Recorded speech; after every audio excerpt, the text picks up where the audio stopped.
Hello, everyone. It is Thursday, the 21st of December, 2023. Some people think it's the winter solstice. I think tomorrow is the winter solstice. It is what it is, and not far from the truth. And I'm going to be getting into Jesus Christ and Santa Claus and all that stuff in a bit. But people know my videos, or should know my videos by now, unless you're new. And then if you are, welcome. Look at my other videos on Rumble, not on YouTube. And you'll see what I discuss about the ecliptical path of the sun through the zodiac signs, within the firmament, within the dome, on a very regular schedule, that this is a divine clock. I'll get into that. And so our representations of the sun are seen within symbols such as Jesus Christ, as the phoenix, as Horus, as Mithras, as Dionysus, as Brahma or Krishna, or others. And Horus, I don't know if I already mentioned that. And yeah, so I will get into that. Anyways, before I do, Vivek Ramaswamy, I think his last name is, correct me if I'm pronouncing it wrong. He has shed light on a lot of conspiracies that people are calling conspiracy theories. And anyone that exposes this, there's a negative connotation regarding to myself included. I still get called a conspiracy theorist. I'm like, I'm not a fucking theorist.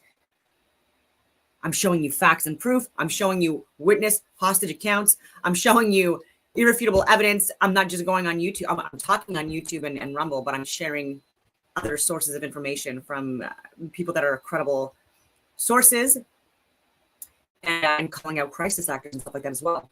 So Kirby, okay, from the US,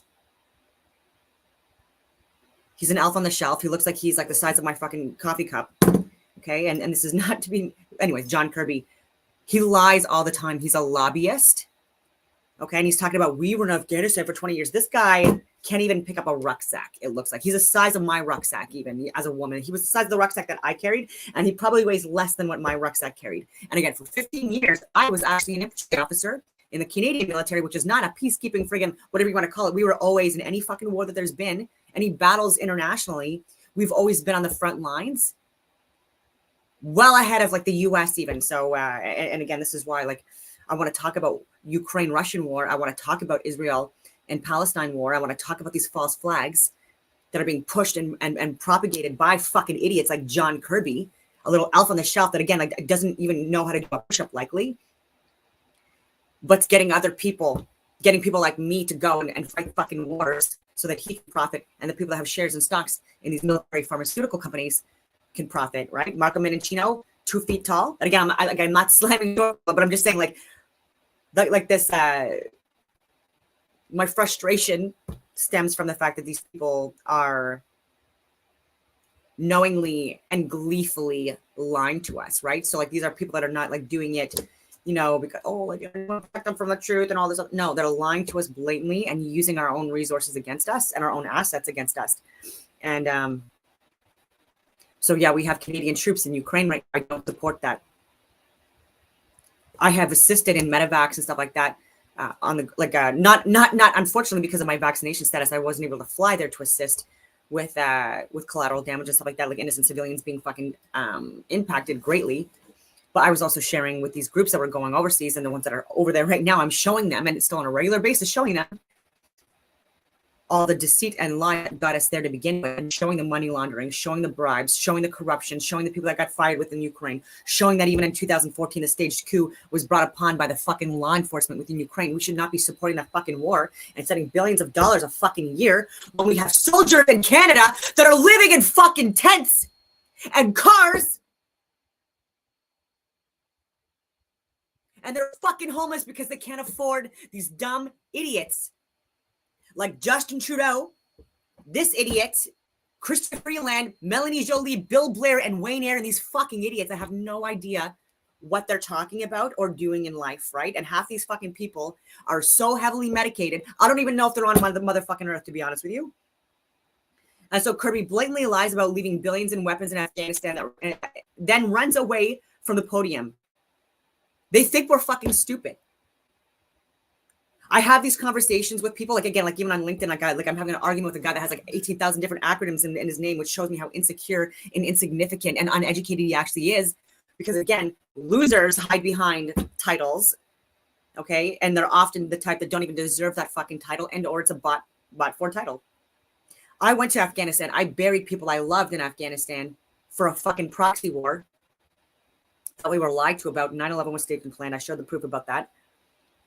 And now I fucking can't believe it. And people talking about Israel and Palestine as if this is not a genocide that's going on right now for lies. And Netanyahu lied to Congress. I'll keep on fucking repeating that till the day I fucking die. He lied to Congress in 2002 about weapons of mass destruction in Iraq. How many innocent civilians died because of that in Afghanistan, Iraq, Middle East? Okay, they're still fucking occupying half of Syria. Okay, people don't know that.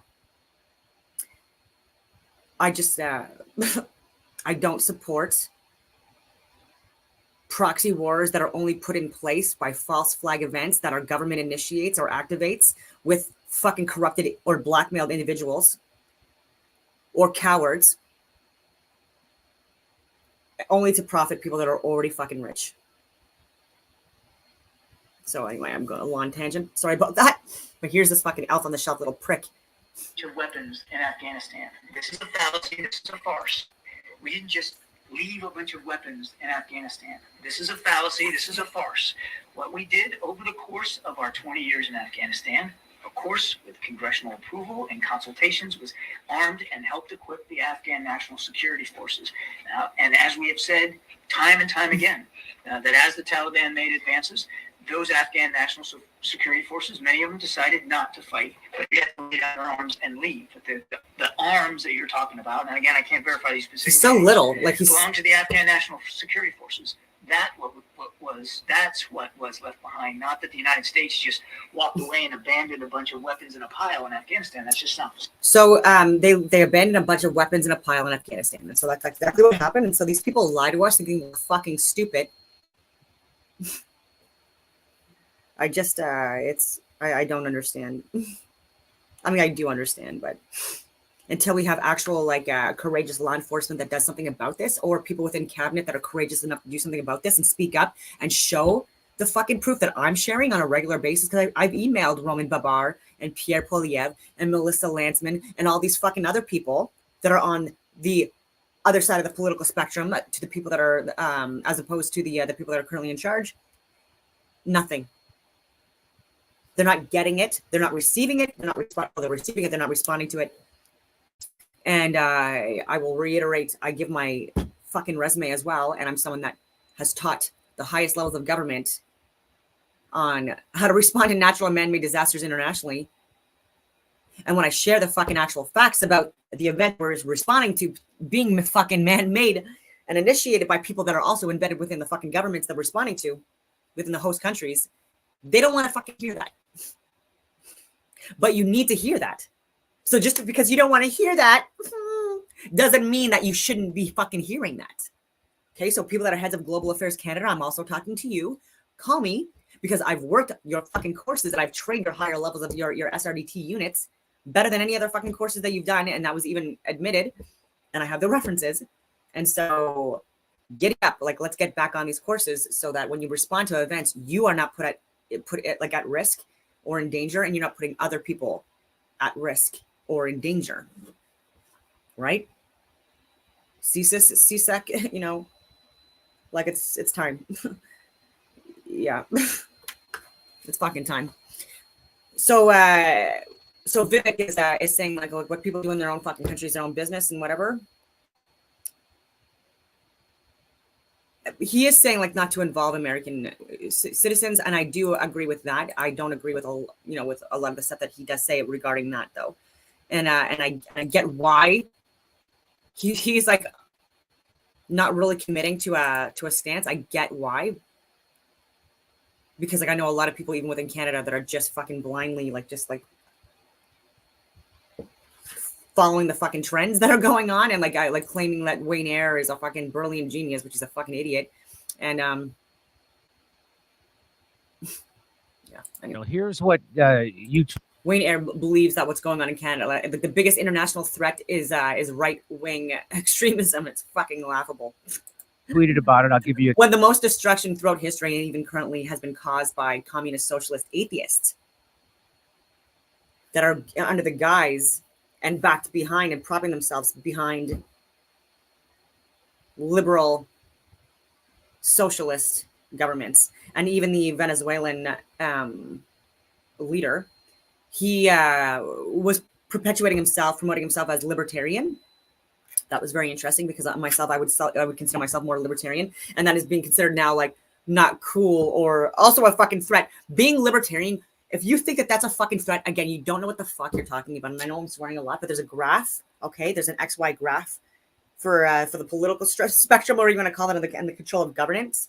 Okay, you've got the left side, you've got the right side, right? You've got like the leftism, communism, socialism on the far left, and then you have like fascism, whatever you're gonna call it, on the far right. But dictatorships, ladies and gentlemen, and tyranny happens on both fucking sides, depending on the y-axis, right? So at the top, you have complete authoritarian, and then at the complete bottom, you have anarchy, right? And so that would be complete lack of control, no system of governance in place, and the individuals, it's a free-for-all, right? Like there's no rules, no regulations, nothing. Okay, libertarians are more in the middle, center, but they're actually a little low and a little fucking left up that fucking graph. But this guy, as soon as he got elected, these were all lies, just like people have done before with the Balfour Declaration and all these other things. They fucking lied to people, just like they've done in like a lot of countries in Africa. What they're doing with Canada, and they're negging on their fucking promises and the expectations of them, and they flip. So now this Venezuelan leader is now a fucking hardcore Zionist, right? And this transcends fucking Israel. This transcends America. This transcends Judaism or the Jewish religion or fucking Christianity, because if there's more Christian Zionists, by the way, than Jewish Zionists, right? You've got like 7 million approximately in the world, as opposed to like approximately 2 million. And it's the extremist atheists that are the biggest fucking concern. I'm going on these tangents. I'm so sorry, but anyway. The chance to clarify anything you want. You say now is the moment for Israel to return to its founding premise. The Jewish state has an absolute right to exist, a divine gift, gifted to a divine nation, charged with a divine purpose.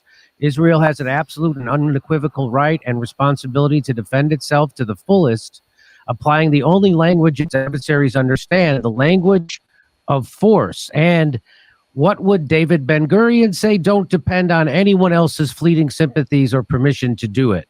If Israel wants to destroy Hamas, Israel should go ahead and destroy Hamas. If Israel wants to destroy Hezbollah, Israel should go ahead and destroy Hezbollah. Good luck. If Israel and Mossad want to pull off Munich 2.0 and take out every last leader of Hamas, wherever they may be hiding, from Doha to Dresden, and host a red wedding at the Four Seasons in Qatar the next time Penia and Mashal are show up, they should go ahead and do it. So it sounds great, except for the part of Hezbollah. But so we don't have to wonder what Ben-Gurion would say. We could just read his quotes. Let me just read a couple to you. We must expect. And even idiot John Kirby talking about like, oh, the Taliban. Like, do you know any of the other fucking groups that were also operating in that area? They're not mentioning fucking Al Jazeera. They're not mentioning fucking anyone. They don't know what they're talking about because they're not actually people that are invested in us. They're not really tracking the wars either. They're just looking at their stocks go up. Expel Arabs and take their places. And if we have to use force, not to dispossess the Arabs of the Negev and Transjordan, but to guarantee our own right to settle in those places, then we have force at our disposal.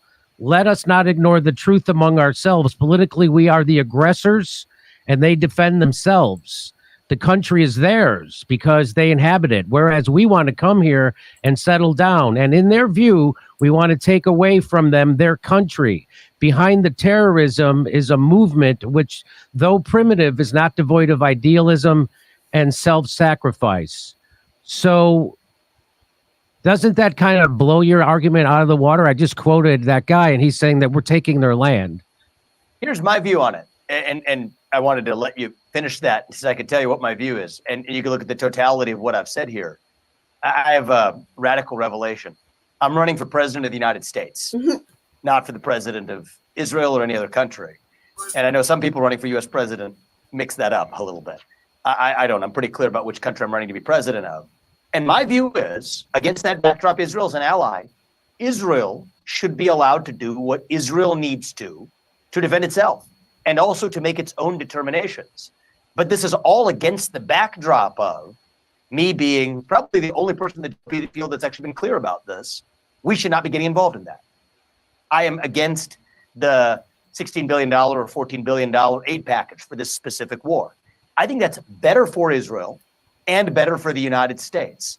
So my view is this. I think that Israel's founding premise is it has the right to exist. David Ben-Gurion would have said, without the sympathies of the West and without the micromanagement of the West. Great. I agree with that. I think that Israel does have the right to exist. I would stand diplomatically for Israel's right to defend itself. But I don't think the U.S. should be militarily intervening in this war. And against that backdrop, yes, I have a lot to say diplomatically in favor of what Israel decides to do. And there's a whole debate within Israel's own government. Keep in mind that not everybody in Israel's own government agrees with what they should be doing. If only the American press actually laid, I would say, the same type of critical inquiry of Bibi's own leadership in Israel that the Israeli press is. There's a lot of debate for Israel to have, but that's Israel's decision to make, not ours. And so I think we muddy the waters when we're A, engaging militarily or financially in this specific war, or B, trying to play armchair quarterback from any direction. Mm-hmm. So my view is, when I was asked about my opinion on what I believe of Israel, I love Israel as a country. I believe in Israel's right to exist. I believe Israel is an ally of the U.S., and our job is to stand diplomatically for its right to self-defense. But I'm against, and I think I'm alone, maybe Thomas Massey, in the Congress or whatever, but in the GOP amongst presidential candidates, I'm alone in saying we should not interfere in this specific conflict, diplomatically give them the air cover they need to get their job done. Let Israel make the decisions it needs to make. That's better for the United States, better for Israel, doesn't muddy the waters, and that's where I'm at. So hopefully at least that's clear to you about my position. Well, that's certainly a little better of a position than most of the people running for president, including Joe Biden. But or RFK or anyone else. I mean, I think, frankly, it's or much of the Republican Party, frankly. And or so Van I think Jones. or Van Jones.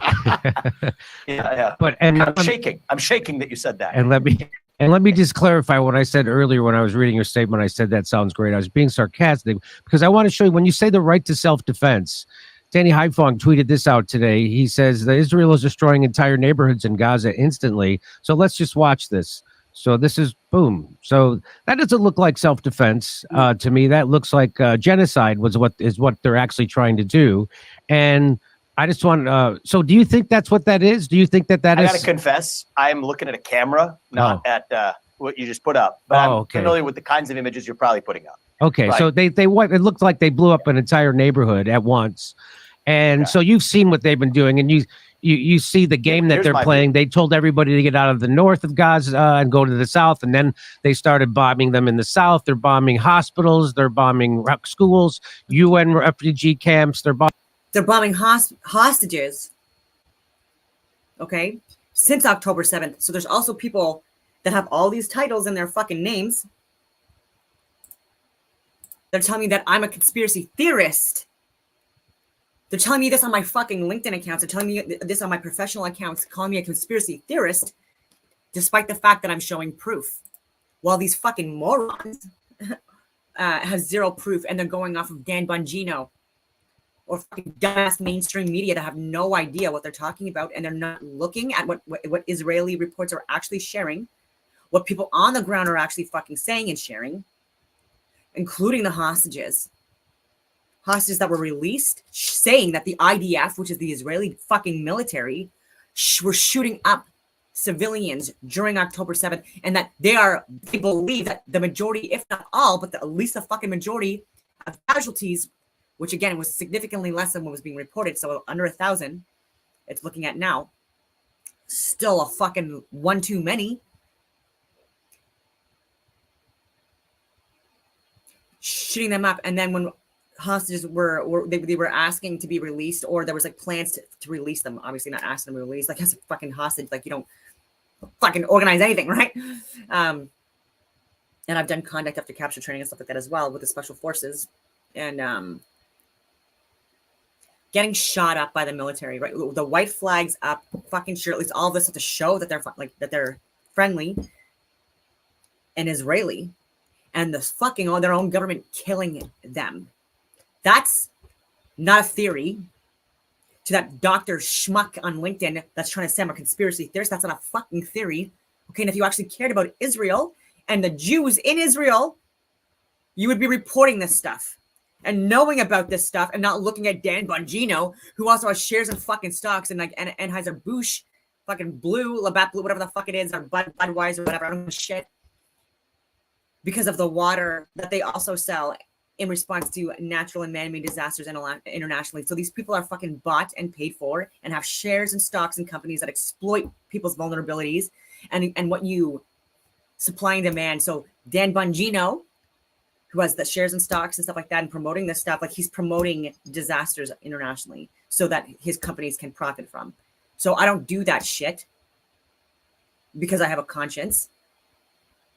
And these pricks are lobbyists for criminals. And I'm going on all these tangents. I'm so sorry, but even with Trump, I'll reiterate, 322 days before the elections for 2024, it's announced that, oh, like Trump, you know, like possibly because of Colorado, like there's other states that may possibly follow suit, but like he's like not able to legally be a candidate in the presidential elections, and people are fucking losing it. Okay, so you don't think that Trump has something to do with it? You don't think that he's not like baiting and eliciting emotional responses in people? You don't think the Skull and Bones Association, which 322 is part of their gematria fucking sacred numbers that they use, right? It's in plain sight. We're getting duped by human trafficking pedophiles, you know, or pedophile supporters and enablers. And everyone is like, oh, Trump, you know, he ruined my Christmas. Really? That's what they fucking want. I keep on saying this. They elicit emotional responses in people, especially during fucking holidays, which is why the war, the Emergency Act, by the way, the Emergency Act is why in Canada it was declared on Valentine's Day, which is why even last year, like there's so many things. The October 7th, this was during Thanksgiving weekend in Canada. This was during Rosh Hashanah. Like this was during like very sacred religious ceremonies and celebrations like internationally. And it's people do this because it's hilarious, because they're not religious. They're Satanists and they're fucking atheists, and they know that this will ruin some people's holidays, and it's fucking annoying and disgusting. And these are the people that people are just like eating it up. Like, let's fucking believe everything they fucking do and say. Trump also supporting fucking Space Force. It's a flat Earth, ladies and gentlemen. This is a computer, whatever you want to call it, game, a cosmos, universe, light in motion, electromagnetic reality that we're experiencing together. But it's certainly not what they're trying to fucking tell us it is. And again, I keep on saying that. It's they love lying to us about this stuff. Love it. So I will share more videos, because let's talk about Jesus. The good old son.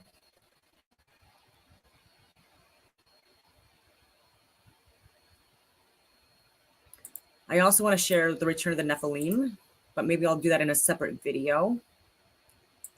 And this is from D Murphy 25. I've watched approximately 6 minutes of it so far, and I will correct things that I don't agree with if it comes up. Or Yeshua. However, if you're a born-again, saved, white Anglo-Saxon Christian... Hello, this is Dave. This video is intended primarily for my brothers and The volume's kind of shit. sisters who have discovered that they are the true descendants of the Hebrew Israelites of the book known as the Old Testament. And for those of other nations who fear and follow the commandments of the Most High, but are still believers in the character known as Jesus or Yeshua, Yahushua, Yahusha, Yahushua, or Yeshua. However, if you are a born-again, saved, white Anglo-Saxon Christian type, then don't bother watching this video. It's not for you. There's no point in arguing with anything that's in this video, because the contents are based on the way of life of the Hebrews, and you are in a religion that worships a pantheon of gods entirely different from the Most High I Am of Abraham, Isaac, and Jacob. I have no interest in any debate with Christians. What you choose to believe is your own affair. So don't come on here and tell me that I need to be saved, or I haven't done enough research, or I haven't been possessed by the holy demon spirit yet. I don't need you to pray to your idol for me. I don't need to be born again. I just need you to go away. So, I was fortunate enough not to have been indoctrinated into a religion. My mother was a non-practicing Catholic who decided to allow her children to figure out what they wanted to believe. So for me, at the age of 13, after researching many religions, I decided that they were all control systems. So I was an atheist for 40 years, and I wanted nothing to do with religions or Bibles. But over the course of my 15 years of truth-seeking, the Bible was presented to me 3 times. The first time was when I was researching the perfection of the human body. And after learning about urine therapy, somebody mentioned to me, you know, urine therapy is in the Bible, don't you? And I was like, really? So I checked it out, and there it was. Proverbs 5:15. Drink from your own cistern, flowing waters from your own well. And just in case you think that verse means something else, if you look up the word for waters, mayim, it means bodily fluids, urine. So number 2 was that somebody told me that King James, the 6th of Scotland and the 1st of England, the one who authorized the King James 1611 Bible, was a black man. Now, of course, I didn't believe it. I had seen a painting of him in the National Portrait Gallery, but after doing a little research, I found engravings of the man that couldn't have been whitewashed. And sure enough, he was a black man. And his wife, Anne of Denmark, was a black woman with an afro. The third time was after I discovered that the earth was flat. Somebody told me, you know, the Bible's a flat earth book, don't you? Again, I was like, really? So I checked, and sure enough, the Bible describes the earth as a motionless circle set on pillars with a dome over it. Now, whenever something presents itself to me 3 times, I kind of take that as a sign that I should pay attention to it. So I decided to actually read the Bible for the first time ever from cover to cover. And when I did so, several things struck me.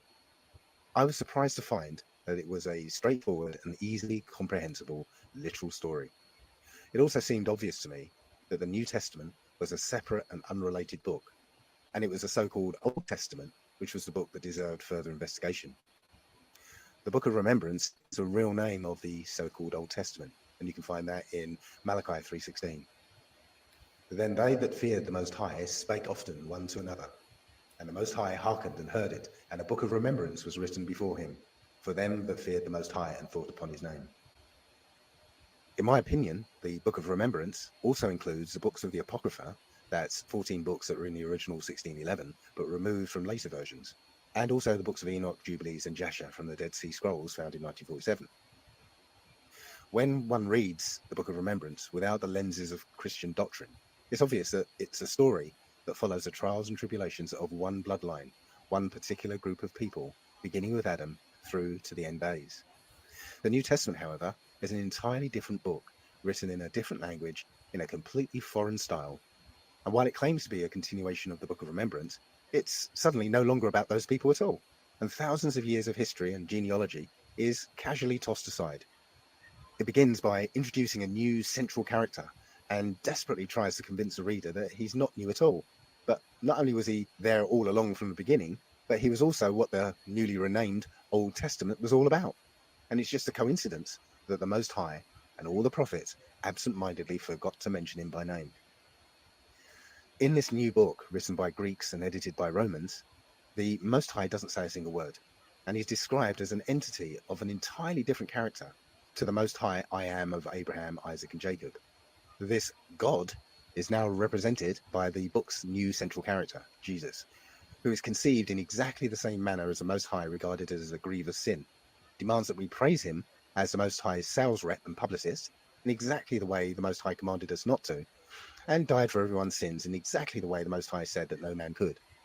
It becomes painfully obvious to anyone not blinded by the word magic of Christian doctrine that the New Testament concerns a new Greco-Roman pantheon of gods, the benevolent, all-loving, all-forgiving, yet unnamed Father God, another unnamed God described as a Holy Spirit, who, curiously enough, goes around possessing people and raping young women in exactly the same manner as the Greco-Roman gods did, the Son, S-U-N, Jesus, whose name sounds suspiciously similar to the Greek words Iousus, which means son of Zeus, or son of the supreme deity of, you guessed it, the Greeks.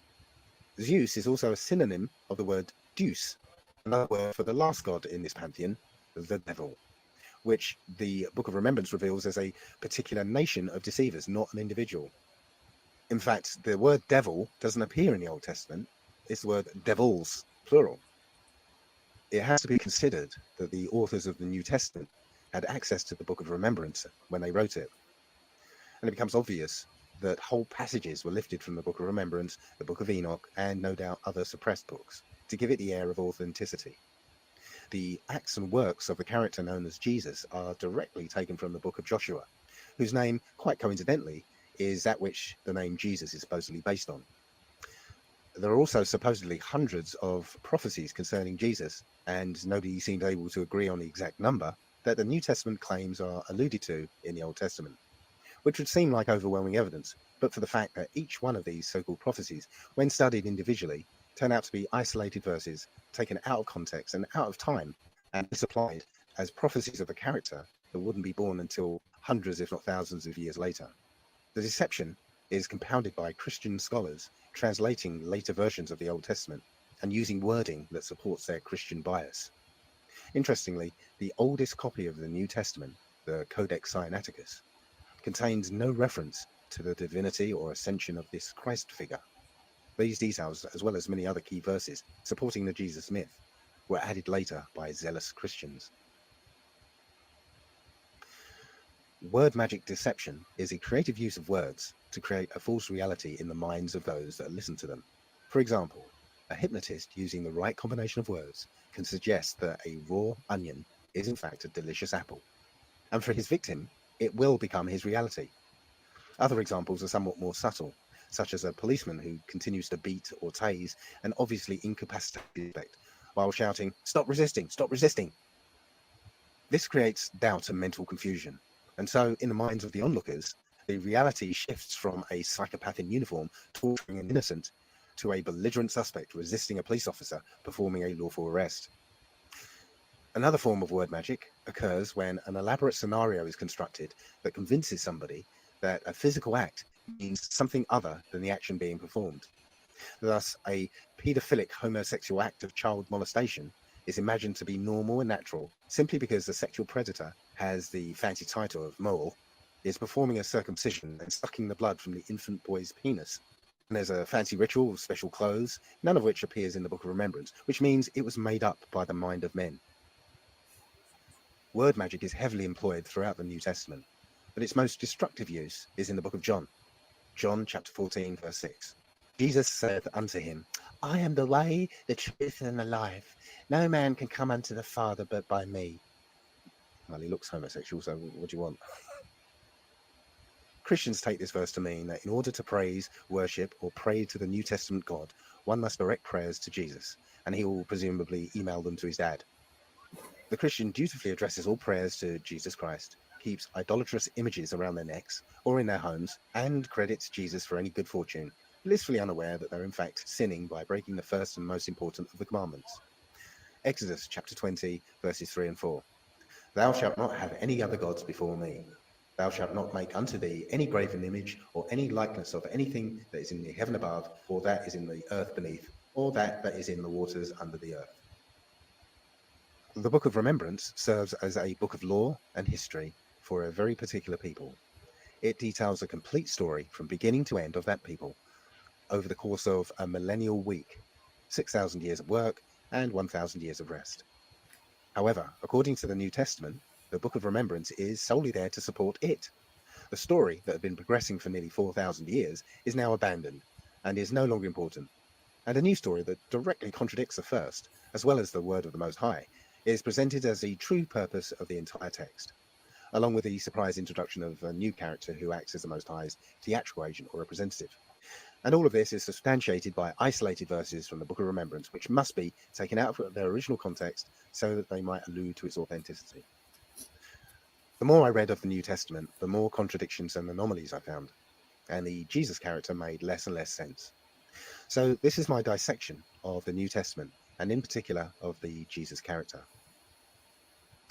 Now, you may be one of those who think you've broken away from Christianity and now have what would be considered a more accurate skin color for the Jesus character, or a Hebrew sounding name for him, such as Yeshua, Yahusha, Yeshaya, Yahusha, or Yahushai. But unless an alternate history and timeline is provided for him that differ significantly from that of Jesus, then it doesn't matter what color you make him or what you call him, it's the same Christ, and you are still a Christian. The clue is in the name Christian.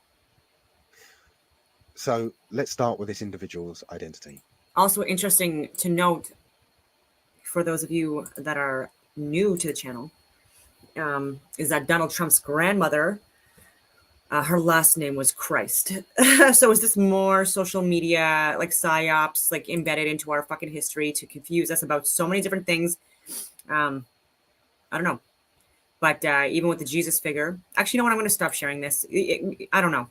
Even with the Jesus figure, it's symbolic of the sun, in my humble opinion, and so many fucking others. Again, like with Mithras and Dionysus and Mithras, Dionysus, Horus, and so many others. It's representations of the path. On the 21st of March, or the 20th, depending on who you're talking to, it's the spring equinox where you have equal amount of day and night. And then that's when we have like a lot of people start their calendar year or the calendar season, whatever you want to call it.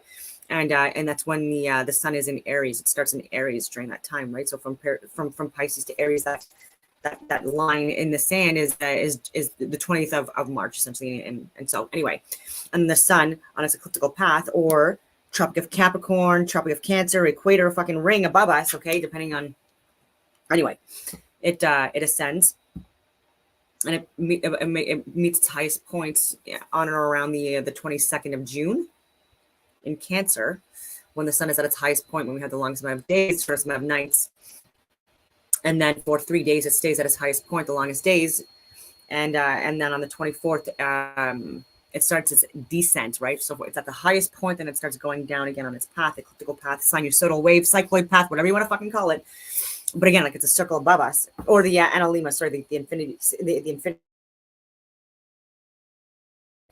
It starts its descent, and then it meets equilibrium again on the 23rd of September during the autumn or fall equinox, when we have again the equal amount of day and night.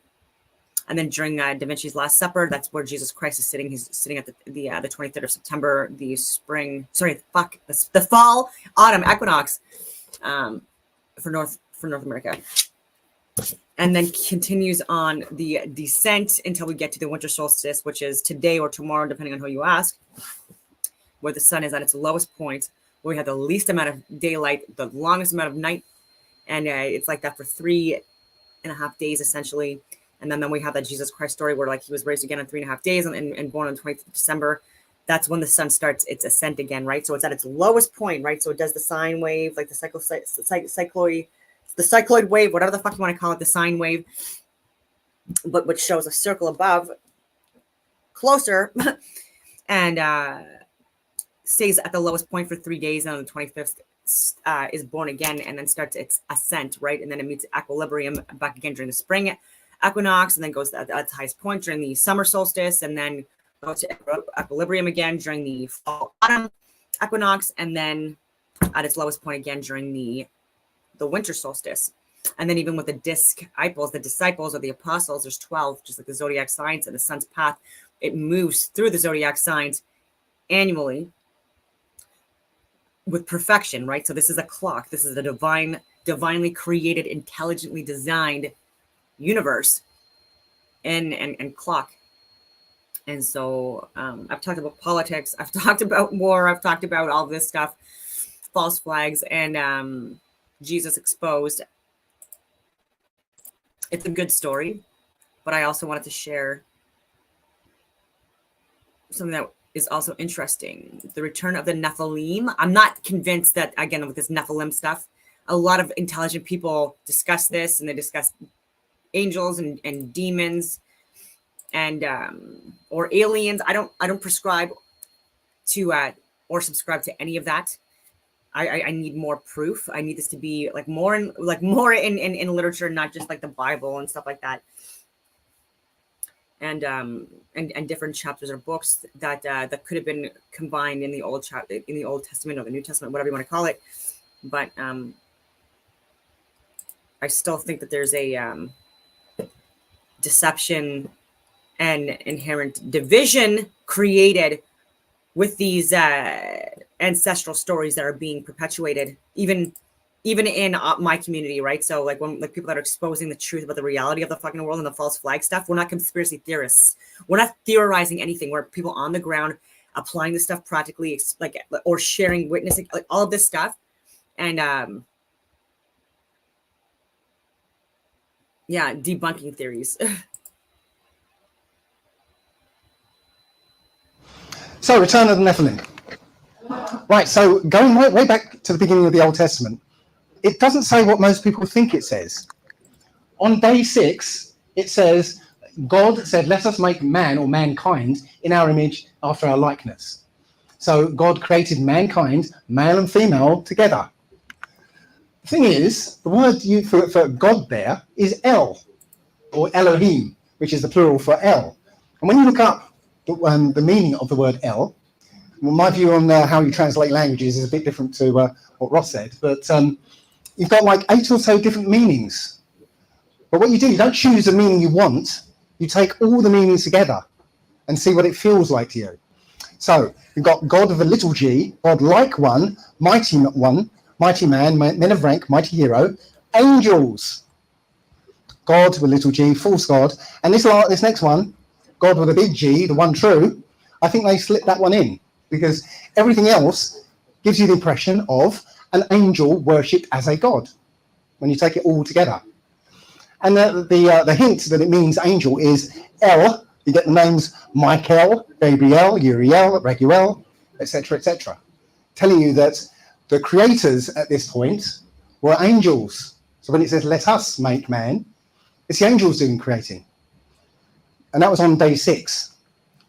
I believe it was the Neanderthals that were created on day 6, the pre-humans.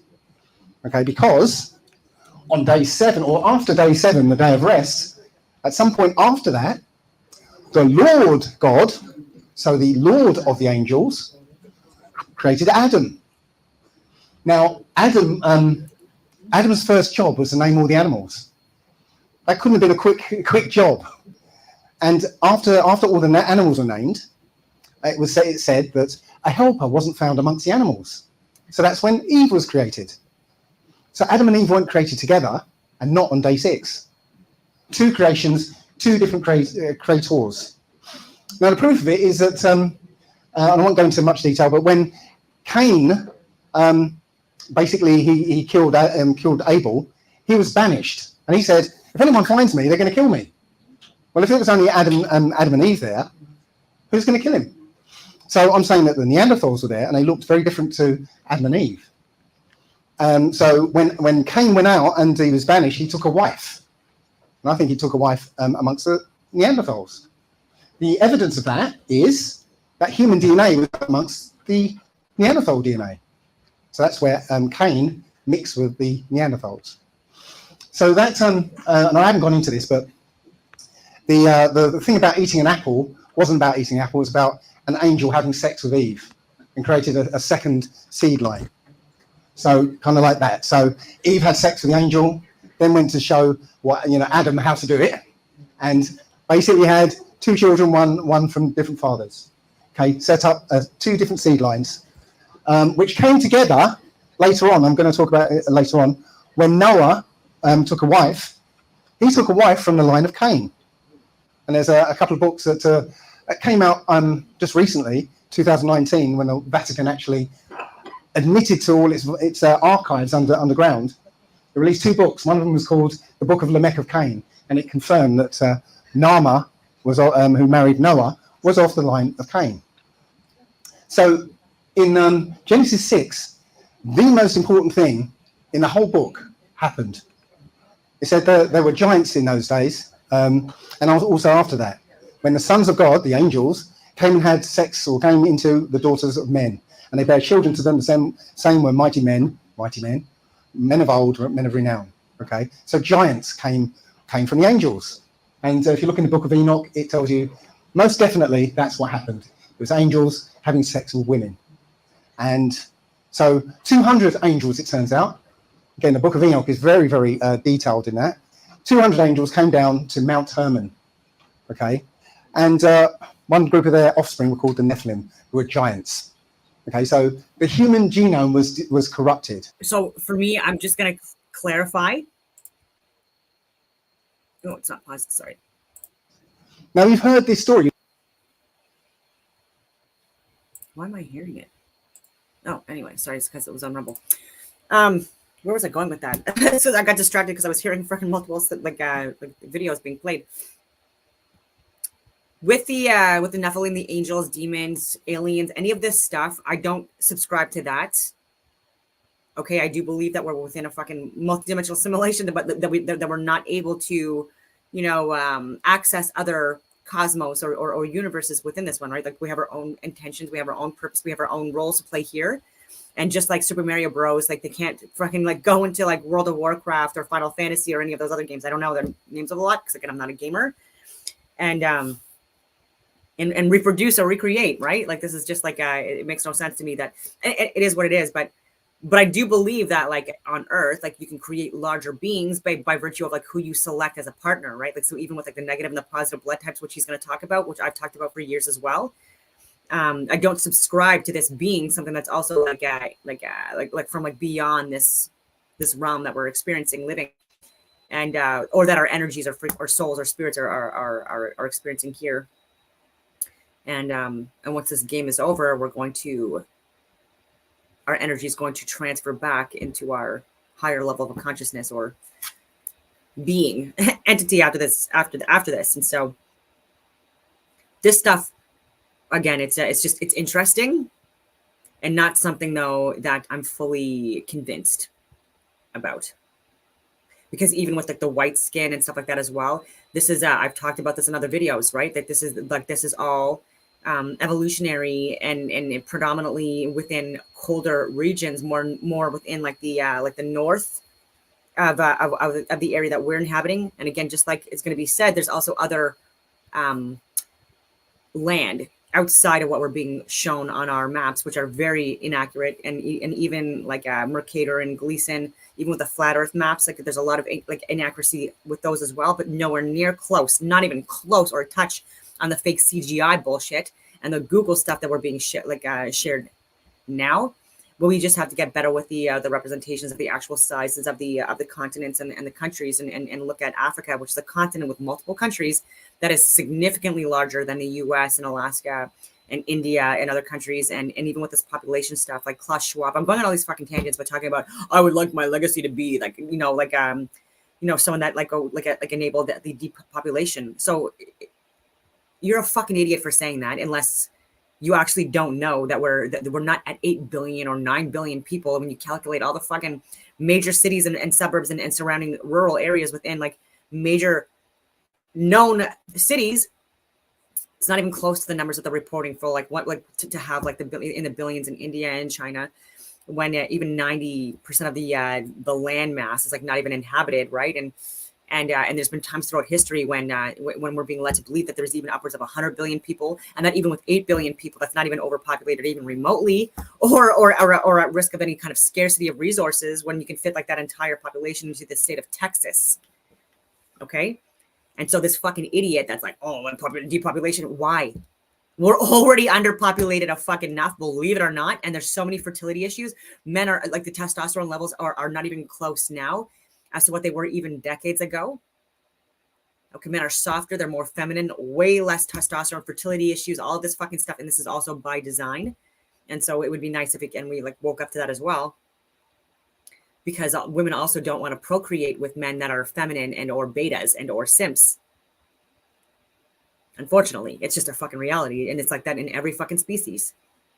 And the only way these animals or species are able to procreate is through like coercion or forcing animals, right? Because there's also rape, in other animals as well. Well, on all these fucking tangents, but anyway. You've seen this story play out many times.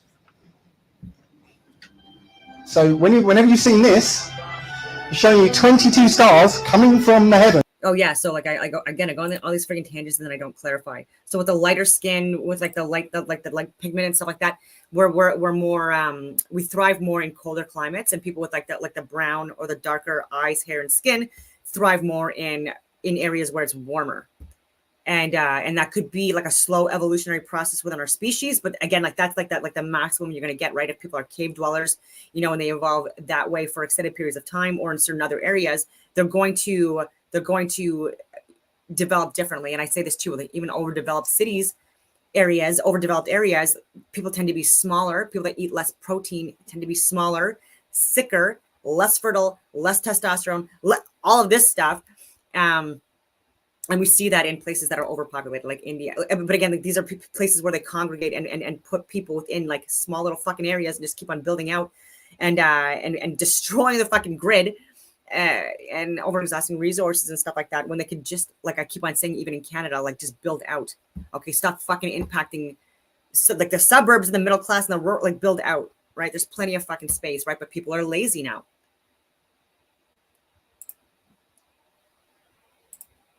Down to the paramount, Mount Hermon.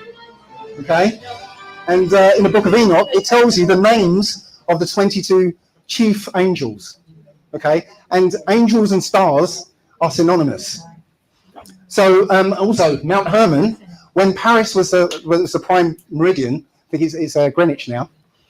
Mount Hermon was exactly 33.33 degrees from east and 33.33 degrees from the equator. Okay, it's also 2012 miles from the equator and 2012 miles from Paris. So just for those who like the numbers. So the rise of the Nephilim, the Nephilim giants. So the Nephilim had very, very strange traits, well, according to the rest of the regular humans. First one, obviously, was giantism. Giantism is still around today. It's still around today, but you know, when you look for giant people, what the mainstream will show you. There's even giant species, well, we're a species. There's even giant animals, right, that are like significantly larger than like the average of their species. And there's even larger trees, larger plants than the average as well, right? Like I think this has I believe this has everything to do with biology and genetic preference. Are kind of slightly misshapen people who are very weak. They have to have a walking stick and stuff like that. But no, there are anatomically correct. And so just to clarify, I don't think that there was angels or demons or alien trees or plants or cows that came to fucking Earth and impregnated these species, you know what I mean, with like otherworldly DNA or genetics. Same thing with our trees. We've had trees that were kilometers in height, and this is in plain sight. Like even the Devil's Tower and so many other tree stumps are it's very obvious, and I think and people need to again look at that stuff as well. And so again, these trees were not impregnated or whatever you want to call it by trees from other fucking realms. It's not reality. Very powerful giant people still walking around on the earth today. Another one is 6 fingers and toes. This happens more often than you realize. I believe Oprah and Halle Berry have 6 toes. Yeah, it happens more often than you realize. Next one is excess body hair. It's who you have sex with, buddy. There are people walking around. You wouldn't see them because they shave all the way up to the neckline and that. But they take their shirt off. It's like, gorilla. And here's a big one. You have sex and procreate with someone that has more hair. Your kids might get fucking hair. You procreate with someone that has negative blood type, your kid might be a negative blood type. You have sex with someone that has blue eyes, you might have a kid that has blue eyes, even if you have brown eyes. There are people that are black, white, all the fucking colors above, and when they procreate with someone of a different color, we see it all the time, right? Like even the other day, I was seeing like a black woman. She had a completely blonde hair, white-skinned, blue-eyed child because obviously she was impregnated by a man that had like those genetic components, right? That he passed on. And there's also like so this is what it is. It really we need to put the responsibility on the people here and who they procreate with.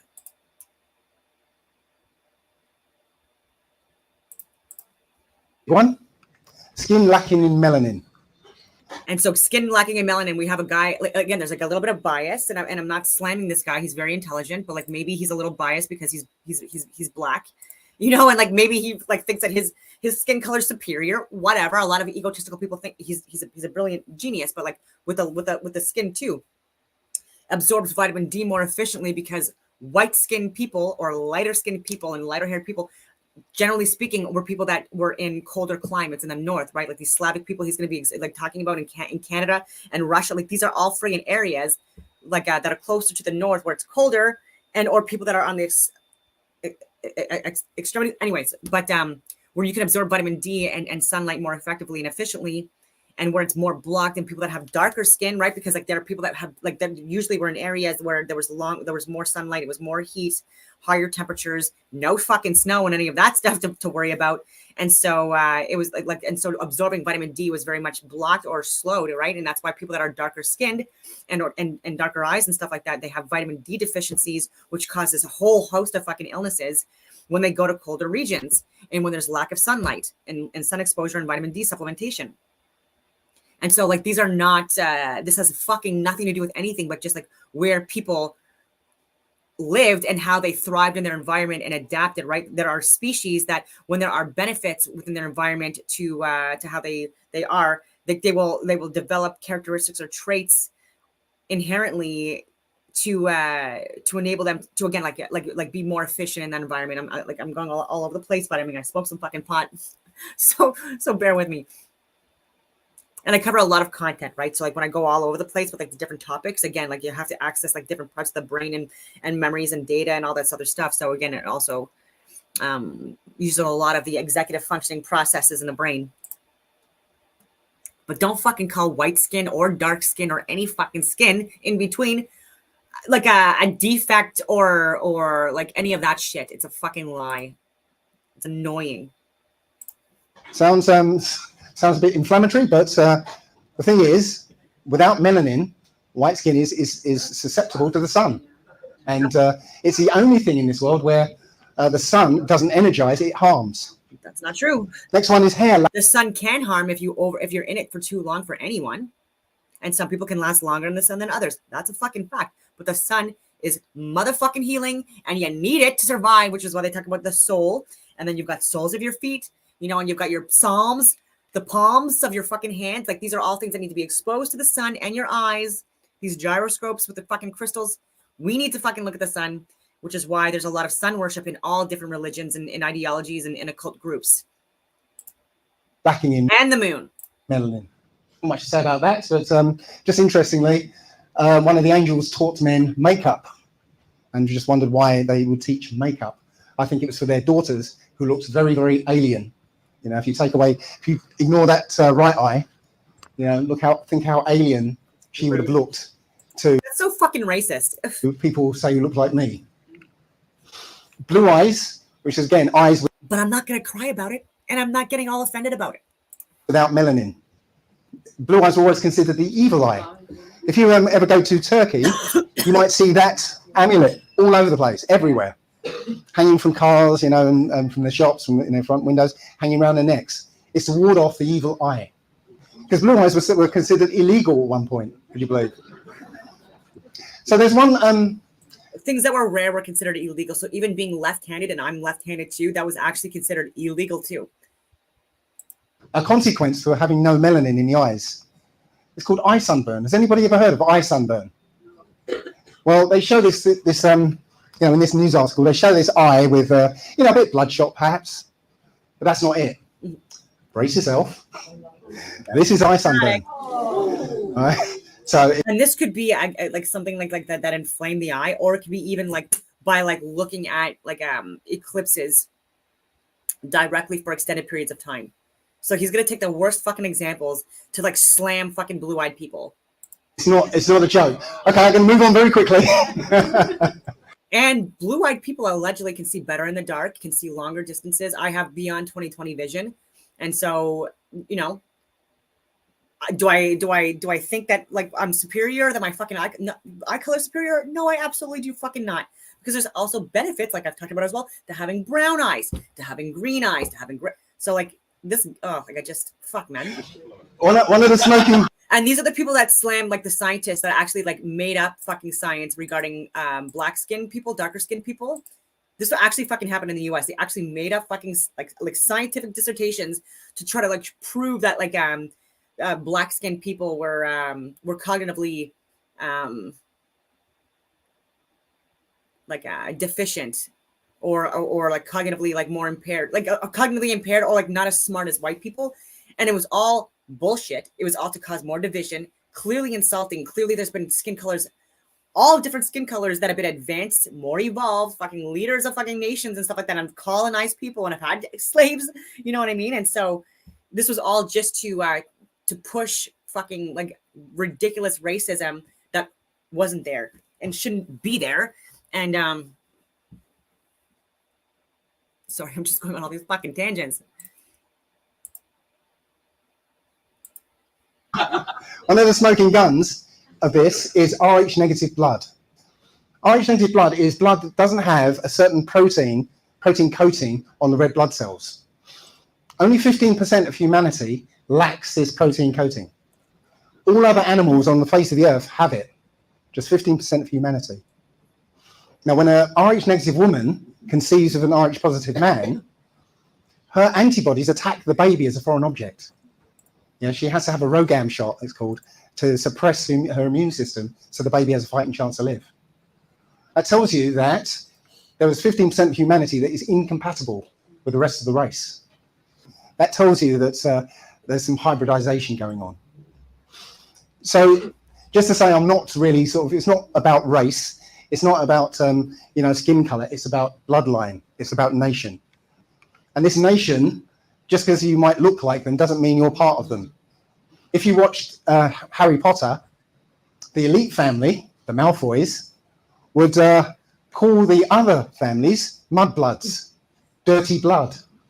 If you're not part of their blood. Yeah, again, the people that call people mudbloods or goyim or all this other fucking stuff that you hear, like these are all people that are literally just insecure, unhappy in their own lives and need to have this fucking sense of entitlement or prestige or whatever like that to, I don't know, to fucking manage their unhappy, sad lives. Bloodline, they don't care about you. Just as and for people that can just exist and that be enough, that, oh, it's my bloodline, oh, it's this, it's that, it's my family, it's my last name, and like do absolutely nothing in life of significance. Like this is the frustrating part, where you have people that actually are award winners, multiple certifications, multiple degrees, multiple accolades, courageous, brave, all of this stuff, and they're getting fucking judged by people, that watched porn their entire lives essentially and fucking like had everything given to them, and little hissy fits if they've never gotten their way, right? Like people that like have never suffered for anything in their fucking lives, and they think that like we're mudbloods. This is the irony of all this, and it's we really need to get the fuck away from this stuff. Well, what's his name? Carling says it's a big club. You ain't in it. That's it. You ain't in it. So we're all in it because we're all on Earth. And the thing about the giants, the Nephilim, is that when they died, their spirits couldn't go anywhere. They were stuck on Earth as disembodied spirits. They became known by lots and lots of different names: nature spirits, but mostly demons, evil spirits. The Nephilim were given half the lifespan of a human. Now, at that time, humans were living sort of 900 years or so, and the Nephilim were cursed to have a maximum of 500 years. I think the Nephilim still have half the lifespan of humanity, which is why they have to go to extraordinary lengths to stay here. Heard of adrenochrome? Anyone? Yeah. So the thing is about these demonic spirits, the one thing they want to be more than anything is incarnate again, which is, possession. Possession is real. I actually absolutely believe possession is real. So these Rh negatives. I do not believe possession is real. I just need more proof. I believe that there's shitty people that make excuses for doing shitty things. And oh, like it was a demon. Oh, it was this. It was that. Like, no, it's you. Like, right. And so heaven or hell that's experienced on this earth plane, it is literally at the individual level, like what you're experiencing, what you're perceiving, what you're consuming, what you're reading, what you're doing on a regular basis. And it has nothing to fucking do with like any entity inhabiting your body and making you do things that you don't want to do. Full stop. So there's a lot of people that fucking want to like play this game, and they have like these different like characters that they play, like even Beyonce and these like other actors, you know what I mean, where they have like opposite characters and stuff like that, you know. And no, do whatever you need to do, sis, to fucking promote pedophilia and human trafficking and fucking prostitution and criminality within your fucking country and internationally. But don't think that people like we don't know what the fuck you're doing. Okay, that's all you, boo-boo. Cardi B, Nicki Minaj. You're all fucking promoting and perpetuating like deviance in society. And you're getting fucking the bang for it, right? Kim Kardashian, you had to fuck someone on TV for it. And your mother editing and on this angle, let's show this. Like what the fuck? Family prostitution. And anyway, it is what it is. That ain't no demon, that's Kim. And I think there will be a few in here. I'll see which direction the shares come from. Yeah. The RH negatives, unfortunately, are more compatible with these demonic spirits. Right? They're more open. I will leave this run. These spirits can latch on easier, which is why, you know, RH negatives are more prone to multiple personality disorder, which is essentially possession. They're also more highly prized by these, Satanists for satanic ritual abuse. They're also the ones who are more likely to be involved in alien abduction. Okay, and I think I've got a slide for that as well. Yeah, and so even alien, you know what? I'm going to stop sharing because like he has good stuff sometimes. Like he's a flat earther, and he exposes 9/11 and multiple other things. But like, there's just so many things that people get fucking wrong about this stuff. Because even with like aliens, like he's talking about demons, he's talking about angels, he's all over the fucking place. And now he's talking about aliens, and like these are humans, ladies and gentlemen, that have various different technologies that they utilize, like magnetic electromagnetic devices, whatever you want to call it, that are also utilized in order to take people. And that does fucking happen. I'm not saying it doesn't. I know people, I believe people that have told me situations that they've been in where they've been either talked to by what they consider to be aliens that didn't look human, and where they couldn't move, or they were like anyway, and they this could be, and they thought it was like telepathic communication, all this stuff. And I'm thinking like, okay, this has everything to do with possibly like electromagnetism and accessing frequencies and waves and vibrations in a way that we're not being shown, right? Because it's fun for people. And ironically, the people that have told me about these stories are very attractive,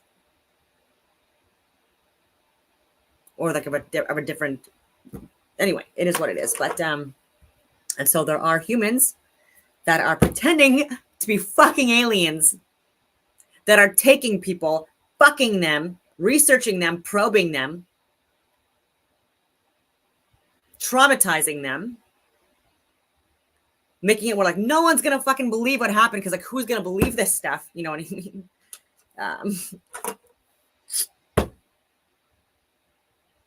And Trump's talking about Space Force. Oh my God. Oh yeah, and so like yesterday's video, I was talking about Kamala Harris. Kamala Harris, born on the 20th of October, and so that's when Hoover. So I think I said Hoover. I think I was right when I said it, but correct me if I'm wrong. I have to look at the video. He died on the 20th of October, not the same year, but this is like the one that made the prediction that the first female president was going to take office after a president was a male president either stepped down or resigned or whatever. And Biden's getting old, so like maybe he would die of old age this year. You never fucking know. He could, get finally fucking arrested for his fucking crimes and go to jail. That would be fucking great. Like being fired would be great. Justin Trudeau being fired would be great too. But yeah, I will leave it at that. I hope that everyone has a wonderful rest of their day.